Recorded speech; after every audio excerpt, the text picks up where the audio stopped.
Hello, Gemini Rising. It's Mandy Ray of Ecstatic Astrology here for your solar eclipse forecast.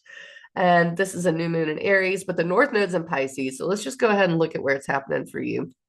This is my little chart wheel that I created. I still think I want to add some things and take some things away, but this is okay. This will work. So what we have here is what it looks like with the houses labeled. Those things never change. What changes is on the outside. It's the signs. So you're a Gemini rising. That makes Aries your 11th house and Pisces your 10th house, okay? So the new moon is happening here. That's Aries. That's your goals, networking, leadership, future. There's been a lot of energy there. You've wanted to do things there. You've wanted to go for it. But there's been some kind of like, I don't know if I should. I'm a little confused. Why? Maybe because Mars has been retrograde in your second house. Go away. This thing just popped up. I can't see. Doesn't even want me to see this for you. Mars has been retrograde, now direct in your second house of money, values, resources, personal skills, security, self-worth. So what we're doing is we've had this kind of upending, and Mars retrograde can do that, where you don't really get your needs met because it's Cancer.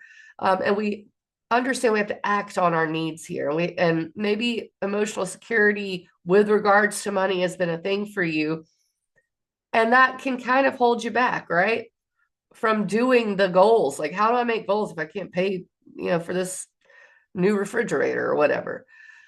Also, friend groups. If you have a friend group that's, I guess maybe demanding, maybe you go out and pay for things for them all the time. Mars went retrograde. You're like, hey, my needs aren't getting met by these people. I've got to have new people here. So this is about large friend groups, the goals you have for the future, and a little bit of money. I mean, instead of redoing the money part, we're moving forward with something we've learned there about our emotional needs. Okay. Your emotions, your comfort is really linked to your values and your money, Gemini rising. So then what do we do? Well, this is where the Pisces part comes in. Okay. We're getting all of this influx of Venus retrograde, Mercury retrograde, Neptune, Saturn, the North Node, all in Pisces. This is like reimagine what you're doing, how you are out in the world. What is your ambition? What is your legacy? What is your career? What is your responsibility? Pisces is like you need to reimagine something here. Okay. If you want to do this kind of success, both of these houses have to do with success. There is a sense that you really need to think outside of the box here, and really dream up the career you want in order to make the moves you need to make here in the 11th house. Okay, because right now Saturn is in your 10th house of career. It's been a thing that you're working on. Okay, but even more so now with the North Node there's going to be an eclipse. Eclipse is here over the next 18 months. And then Saturn's going to move into your 11th house of goals, right? So I think here we're thinking outside the box. We're making sure we're doing what we need for our money. And maybe that's what we're having to reimagine. How can we reimagine all of these things together? The only other thing I'll say is that pay attention to your subconscious right now. Um, Pay attention to the intuition you have with career, with responsibility. It could be that you just want to let it all go. I mean, Jupiter, which is ruling Pisces, Jupiter rules your 10th house of career, right? Jupiter's in your first house of self and appearance. And it's not extremely excited to be in Gemini because its home is the opposite. But soon enough, Jupiter will be moving into your second house of money, and that's in June. Okay.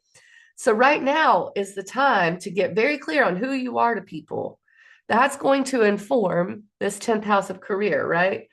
Maybe it's that you do need a little bit of an identity overhaul in order for people to see this thing you're imagining that you are out in the world. And then once you do that, once you bring that out into the world, then you get to set the goals. Those get put in motion. Okay. They're both squished together here. Is there anything else I want to talk about?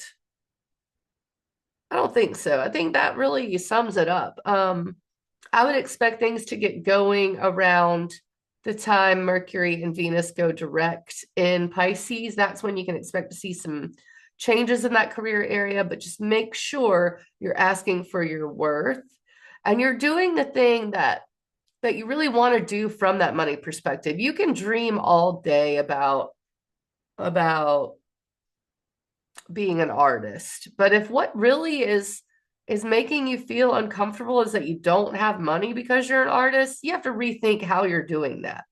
What is it here about your goals and your career that can help boost this money area? I think that's really what I want to say. All right. Catch you on the flip side for the full moon in Libra. It's going to be a doozy. We'll see you then.